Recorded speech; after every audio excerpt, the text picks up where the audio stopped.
Hello, my dear friends. Today I'm here to talk about a different perspective of bhakti or devotion, as well as the rituals what we follow as part of our tradition. We all encounter people who do different types of bhakti. Our own family members follow a certain set of tradition and rituals which they expect us to follow in coming days. And most of the times, we are not in line with these expectations. We feel they are forced practices and we are not convinced to follow these practices. And most of the time, we slip into bhakti path and argue saying it's only bhakti that is important and not any of these physical rituals what we follow. Before I go ahead and talk anything about this, I would like to declare that I am too less ritualistic and too small a devotee to take anybody's side and defend. I'm just here to present my perspective, which I've gained through little bit of listening to the spiritual discourses. So when arguing this way, most of the time people take example of Shabari and say God will accept anything and everything we offer with love.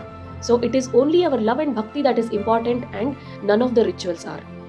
But before we make this comparison with Shabari's bhakti, we should try to understand who was Shabari and what was her life.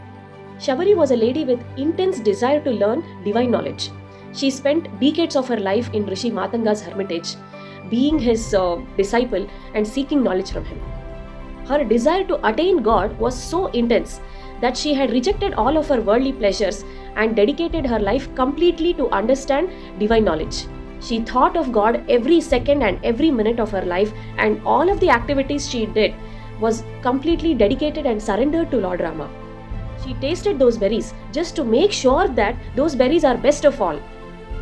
And when she met Lord Rama, she literally had nothing to ask from him. She just wanted to experience the happiness of spending some quality time with Lord. Her love was as pure as a mother's love, who would do anything and everything for her child, but would not expect anything back from the child. And what about our bhakti? Every time we go in front of God, we have 200 things to ask from Him. We want Him to bless us with the worldly pleasures, happy family, healthy family, betterment of the world. If not anything, we will at least ask Him to be our strength during our difficult times. What about happy times? We are not asking Him to be with us even during our happy times. While we are enjoying all of the worldly pleasures, accumulating wealth for us and our future generations, approaching God with selfish motives, how can we compare our bhakti with Shabari's bhakti, who entirely dedicated her life to God?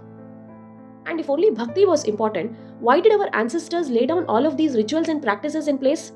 They could have easily scrapped out all of these and said, just do bhakti. None of these rituals are important.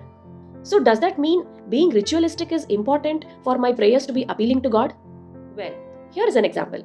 Say you have a friend who gives you a call multiple times. He comes to you multiple times. He's ready to spend some time and money on you. But in return, he's asking something from you. Basically, he's coming to you to do some business. So wouldn't you lay down some terms and conditions before you go ahead and do business with this person? On the other hand, you have a friend who comes to you multiple times, invites you home multiple times, cooks your favorite dish and keeps feeding you all the time and has nothing to ask in return.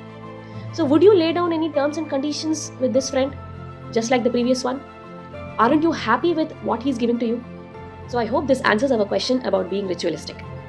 When we are asking something from God, obviously terms and conditions are applied. There is a way of asking. When I am trying to maintain a pure relationship between me and God, then there are no terms and conditions. But it is highly difficult to attain this level of bhakti. It takes many lives, in fact, not just one life.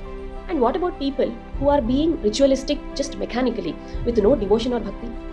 Well, even in that case, I don't see any necessity to criticize such people, because they are giving the best of what they have.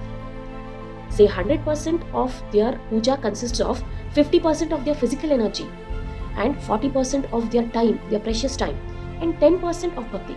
Bhakti might be small, but they are giving their time and physical energy. I am giving 10% bhakti, but I am neither giving my physical energy nor my time.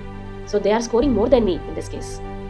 Even if my bhakti is 100%, just like Shabari, I shouldn't be criticizing other devotees with less bhakti, because ultimately they are trying to pay respect to the same God to whom I am devoted to. In fact, I should feel elated by looking at their efforts to make progress in their spiritual journey. I should feel elated for the dedication they are showing towards the God to whom I am devoted to. Everything becomes easy to understand when we understand the fundamental fact that all of us are in the same spiritual journey. Some might be ahead of me and some might be behind me.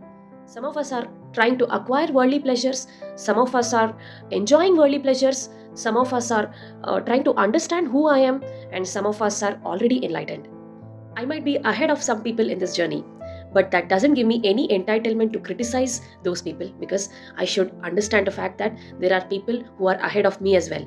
If I am physically and mentally not convinced to follow certain rituals and practices, that's an honest confession to say that I am not convinced, rather than defending my unwillingness with unrealistic comparisons like Shabari's comparison. And if we are interested to get convinced, we can always question and seek knowledge from knowledgeable people and try to understand the reasons behind those rituals. The more we are open for new things, the more knowledgeable we become. The more arrogant we are, the more ignorant we become. Of course, we have seen great saints who have as well been critics of the society, trying to make us understand the loopholes in our bhakti and the rituals what we follow.